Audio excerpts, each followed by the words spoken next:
ನಮಸ್ಕಾರ. ಸದಾನಂದ ಬಾಮ್ನಿ ಯೂಟ್ಯೂಬ್ ವಾಹಿನಿಗೆ ಸ್ವಾಗತ. ಜಾರಕಿಹೊಳಿ ಸಹೋದರನ ಯಾರೂ ನಂಬಾರ್ದು, ಯಾಕಂದರೆ ಅವರ ಮಾತಿನಲ್ಲಿ ಹಿಡಿತಾನೇ ಇಲ್ಲ. ಗಟ್ಟಿ ಆದರೆ ಏನು ಮಾಡ್ತಾರೆ, ರೊಟ್ಟಿ ಮಾಡ್ತಾರೆ, ತೆಳ್ಳಗಾದರೆ ಅಂಬಲಿ ಮಾಡ್ತಾರೆ. ಇವ್ರ ಹೇಳಿಕೆಯನ್ನು ನಾವು ಗಮನಿಸ್ತಾ ಬಂದರೆ ಒಬ್ಬೊಬ್ಬರು ಒಂದೊಂದು ಹೇಳಿಕೆ, ಕಾಲಕ್ಕೆ ತಕ್ಕಂತೆ ಕುಣಿಯಬೇಕು, ನಾವು ತಾಳಕ್ಕೆ ತಕ್ಕಂತೆ ಕುಣಿಯಬೇಕಂತ ಇವ್ರ ಧೋರಣೆ.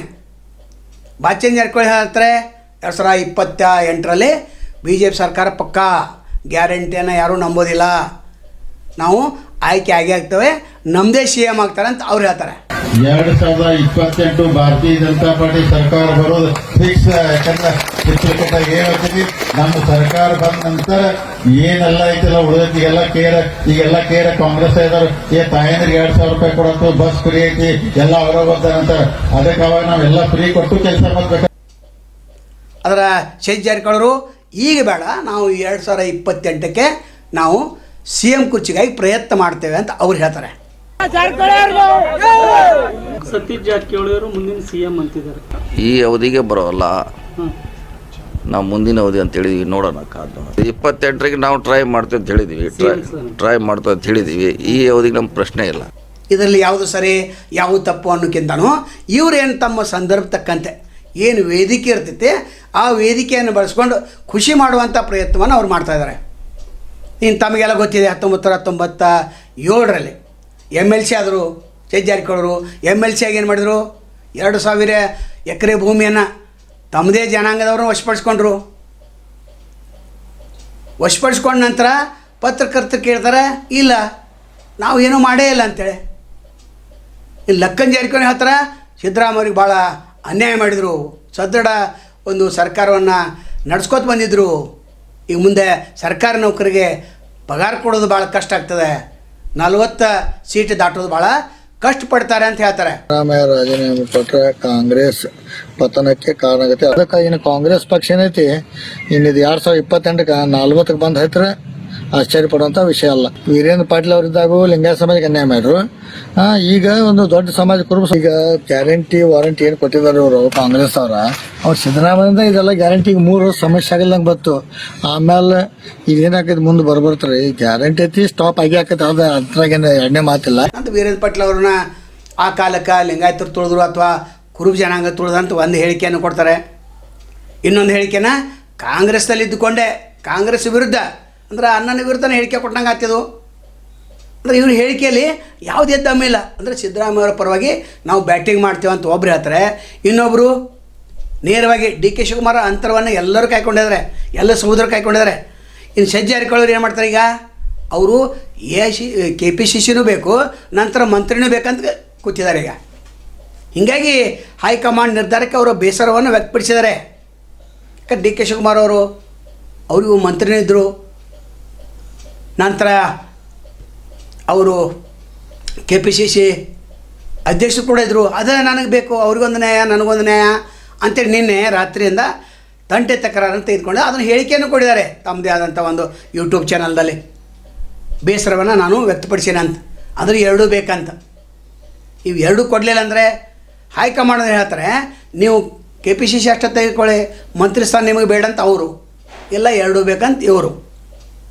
ಇನ್ನು ಉಪಮುಖ್ಯಮಂತ್ರಿ ಯಾರಾಗ್ತಾರೆ ಗೊತ್ತಿಲ್ಲ.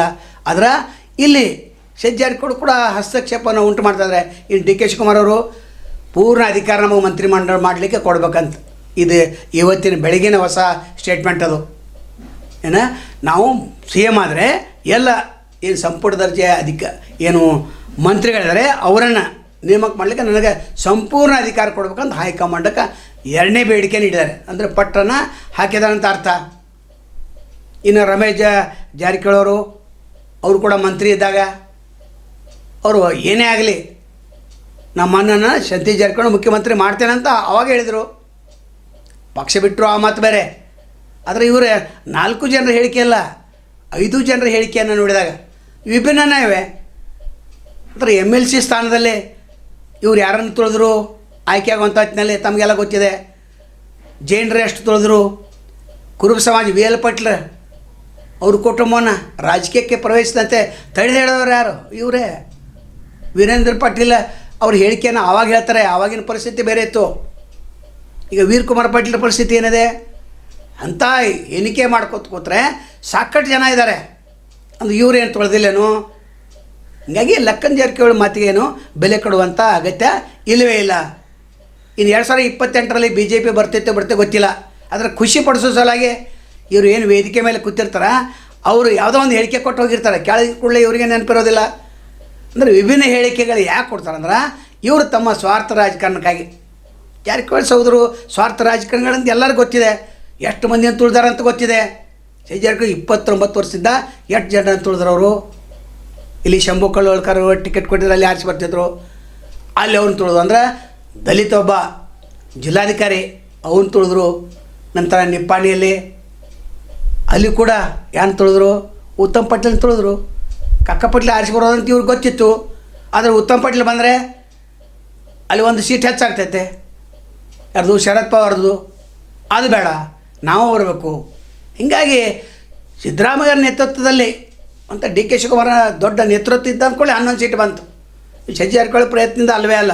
ಯಾಕೆ ಜನ ಸಿದ್ದರಾಮಯ್ಯವ್ರು ನಂಬಿದ್ರು.